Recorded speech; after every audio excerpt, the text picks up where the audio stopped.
We right here, we're showing that we the Israelites according to the Bible. Now, according to the world right now, what would y'all consider yourself? African American, Jamaican, Haitian, Panamanians? What would you call yourself? African American. You too? Bahamian. So, Bahamian or African American? What's your parent? Where's your father from? My dad is American. Okay, so according to the Bible, you are what your father is. So if y'all both are so-called American black, y'all be from the tribe of Judah. So what we're teaching is that, guess what? Us, the so-called blacks, the so-called Hispanics, the so-called Native American. I say so-called because you know those titles. That wasn't our original names. These names, these nationality that was given to us in what? In captivity. So what was it before? So I ask you now, you see this history, right, of our past, slavery. Y'all know a little bit about that, right? Now, why do you think this happened? Bring it up. Let me ask first, to start off, do y'all believe in God, right? What would God, you ever thought if God is about love? This is a question I like to ask constantly to my brothers and my sisters. God is about love, God is all inclusive, but then he lets a certain particular people drop to the bottom and get conquered in our own land. The other side is our land, this is our land, but now we in the bottom. Why? You ever thought about that? Give me Deuteronomy. Now what we're going to read right in Deuteronomy, this is the nation, this is Israel. Moses talking to the Israelites. He's coming out of Egypt. God told Moses, tell these people, give them commandments. If you keep them, you're going to be blessed. If you don't keep them, Deuteronomy chapter 28, verse 15. But it shall come to pass, if thou wilt not hearken unto the voice of the Lord thy God, to observe to do all his commandments and his statutes, which I command thee this day, that all these curses shall come upon thee and overtake thee. God said, this particular nation, you wasn't going to obey me, I was going to curse you. So this is a whole different God that they teach in religion. The God is about, loves, hugs, and kisses. This guy, right, this God, the real God, they keep forgetting. Didn't he flood the whole earth? This is the God that's about wrath. This is the same God say, if you worship any other idols, I'm a jealous God. This guy got emotions, right? So he said, I'm going to curse you if you don't keep my commandments. Now give me 16. Deuteronomy chapter 28, verse 16. Cursed shall thou be in the city. So he's saying, this people right here was going to be cursed in the city. Now what you know of, if you go anywhere in the planet, the so-called black, the so-called Hispanic, Native Americans, where we at in the total pool? We're in the bottom, right? A great people, but somehow we're always in the bottom. That's because God put us there. That's a curse.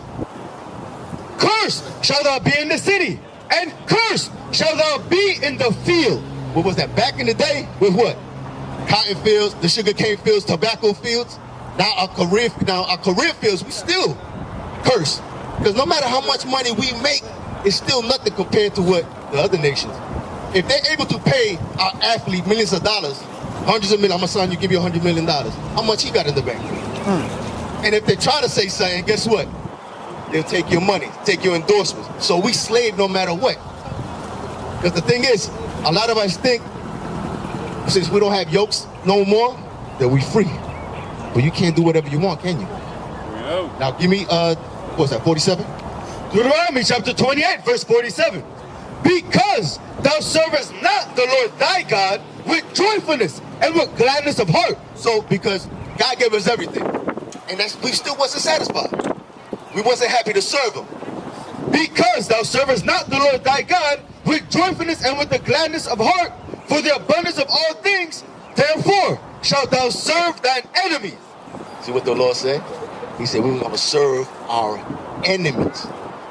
God is saying that the people that conquered us, that we under right now, are enemies. You ever heard that before? That's deep, right? And listen, this Bible is the same Bible that, guess what, was in your house, your grandmother's house, it's in the church. But they never read this. Read on to the next verse. Therefore shalt thou serve thine enemies, which the Lord shall send against thee. So these other nations, when they came and conquered us, the Lord put that spirit in them to come after us. In hunger. The food that we want, we got to always go to somebody else. And in thirst. Water, coke, juice, no matter what, we always go to another nation. And in nakedness. The clothes you got on right now, we always got to go to somebody else. Even when our people has their name, guess what? The material, it always getting made by somebody else. We don't control the texture, right? And in want of all things. The one of all things. Religion, education, birth certificate, death certificate, everything. We always go to another nation. Passport, you can't go to another country unless you got a passport, right? Yep. We need okay from them. We need a driver license. You get caught driving without a license, you're gonna get in trouble. That's a curse. I'm gonna give you one more. Give me 68. Now, how did our forefathers, those so-called blacks in the 1600s, how did they get over here? What transportation? And what? It's slavery, yeah, but what transportation? In a boat. In a boat. Watch this. Deuteronomy chapter 28, verse 68. And the Lord shall bring thee into Egypt again. Now, he's telling the people, we just got out of Egypt. He said, you don't listen, one of the curses, I was going to bring you back into Egypt, but this time we're going to see if it actually means the land Egypt or somewhere else. Deuteronomy chapter 5 and verse 6. I am the Lord thy God, which brought thee out of the land of Egypt from the house of bondage. So Egypt, when you read in the Bible, is not just the landmass. It means what? Bondage, slavery. Because the original name was Mizraim. Egypt is a Greek word. Bondage. So when we go back to Deuteronomy 68, Deuteronomy chapter 28, verse 68. And the Lord shall bring thee into Egypt, slavery, again with ships. with ships. What other nation that you ever read or ever heard went on slavery on ship? Asian? Arabs? Europeans? No, right? So that eliminates who this pertains to. It's only a particular people that curses fit. And that's just a few, there's more. But these are some of the main ones I'm bringing out to show you to what? That we are the people of the Bible. That's right. Because I know a lot of times we grow up, we visualize, anytime we read in the Bible, we see movies, we always see Europeans. We think of Moses, we think European.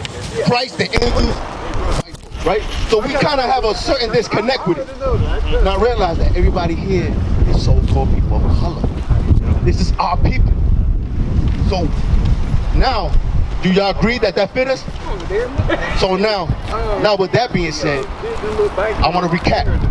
So why did this happen before I move forward? Why did we get conquered and destroyed? We cursed. Why he cursed us? Right, we didn't listen to God. So now to get out of the condition that we in, what do we got to do now? Listen to God, right? Matter of fact, 10 to 12, so he can show you. That's the whole thing. God requires, because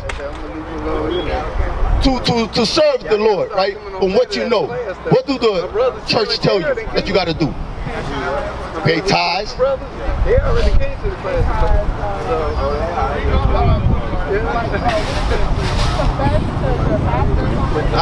Confess and all that? Okay, we'll deal with that. Read this. Deuteronomy chapter 10 and verse 12. And now Israel, what doth the Lord thy God require of thee? God is about action. He's our Heavenly Father, right? First of all, y'all brothers, sisters, or y'all married? Married. Okay, I just want to make sure. Oh, praise, that's good. Husband and wife, that's a beautiful thing. Now, do y'all have kids? Okay, so Lord's will in the future, y'all have kids. Your kids disobey you, what's going to happen? Punishment, right? He's our Heavenly Father. So what is he doing? He's punishing us. So to get out of the punishment, we got to get correct. That's why he said, this is what he requires of you. So when you have children, Lord's will, he said, this is what your father and your mother requires of you. Right? Same thing. And now Israel, what doth the Lord thy God require of thee? But to fear the Lord thy God, to walk in all his ways, Everything that's written, and to love him, and to serve the Lord thy God with all thy heart and with all thy soul, to keep the commandments of the Lord and his statutes, which I command thee this day for thy good. for our good. So it ain't about when people say, oh, you just gotta love, believe. God is saying, no, I require something from you. It's to keep my commandments.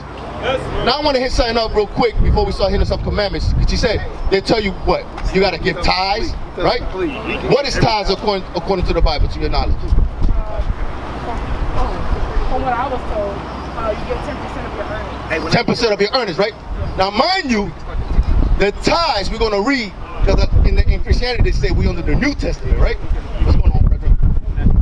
Hey, what we showing right here, man, we the Israelites, my brother. I'm about to go over now and just show them a couple of curses showing that the so-called blacks, Hispanics, and Native American, we the Israelites. I'm about to show my brother and my sister right now about tithes. You know about tithes, right?